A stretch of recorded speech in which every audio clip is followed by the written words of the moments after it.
मैं Buddhaputra Badantsheel Bodhi the Buddha's Bodhi tree इस trust का फाउंडर प्रेसिडेंट हूँ।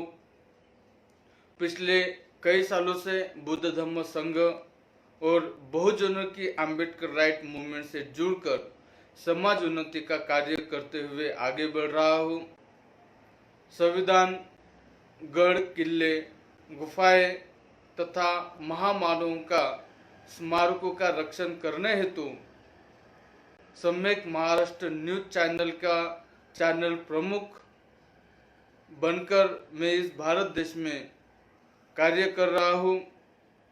मनुवादी विचारधारा के लोग सत्ता पक्ष में आने से भारत का बहुत नुकसान हो रहा है। 15% लोग 85% लोगों पर भारी पड़ उनका आर्थिक, शारीरिक, मानसिक और बौद्धिक शोषण कर रहे हैं। विकास के नाम पर भारत की एकता और अखंडता को तोड़ना चाहते हैं। सत्ता में बैठे मनु की औलादे हिंदुत्व को बढ़ावा देकर भारतीय संविधान बदलना चाहते हैं, मगर मेरे जैसे असंख्य बुद्ध पुत्र यह होने नहीं देंगे।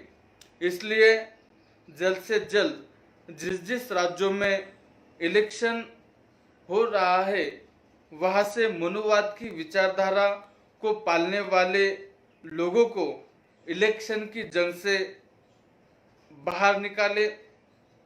अंधविश्वास, पाखंड और यौन शोषण, जातिवाद आदि बातें इस देश में अपनी जड़ें मजबूत कर रहा है।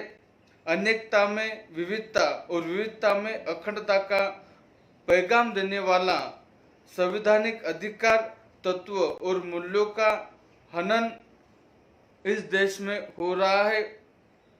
इस देश में पिछले कई महीनों से सीए, एनआरसी, एनपीआर जैसे कानून बनकर भारत के लोगों को जो एकता है वो एकता को तोड़ने का काम हो रहा है, मगर हिंदू, मुस्लिम, सिख, बौद्ध, ईसाई, मेरे ओबीसी बांधव ये सब जुड़कर इस तोड़ने वाले काले कानून को सीए, एनआरसी, एनपीआर का विरोध कर रहे हैं, मगर कोविड-19 के महामारी के कारण ये जो संघर्ष है वो रुका हुआ है।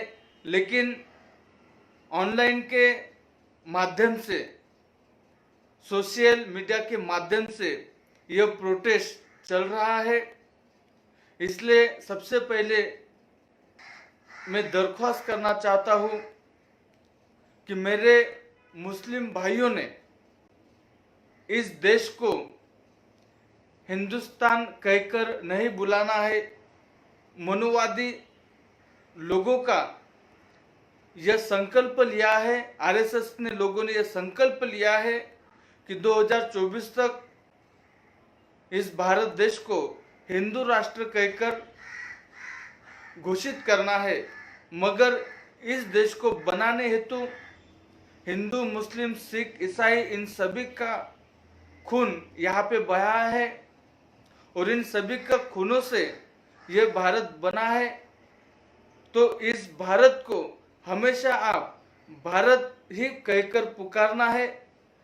अगर आप हिंदुस्तान कहकर इस भारत देश को पुकारेंगे तो उनका सपना तो ऐसे ही पूरा हो रहा है और उन्होंने इसलिए सीए, एनआरसी, एनपीआर कानून निकाला है ताकि यह हिंदू राष्ट्र बन सके।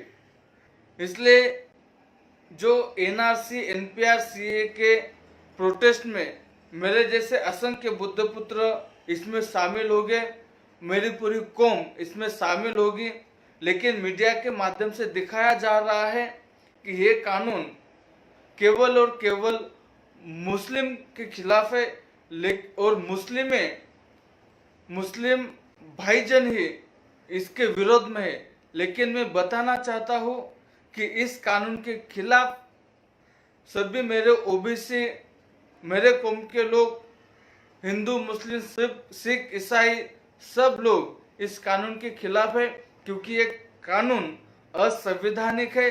और असंवैधानिक कानून रहने हेतु हम सब जन संविधान की रक्षा करने हेतु इस जंग में खड़े हुए हैं।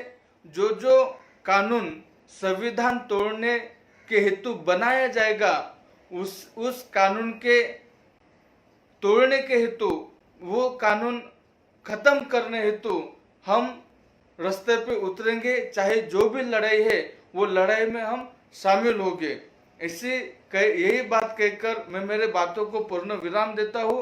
जय भीम, नमो बुद्धाय।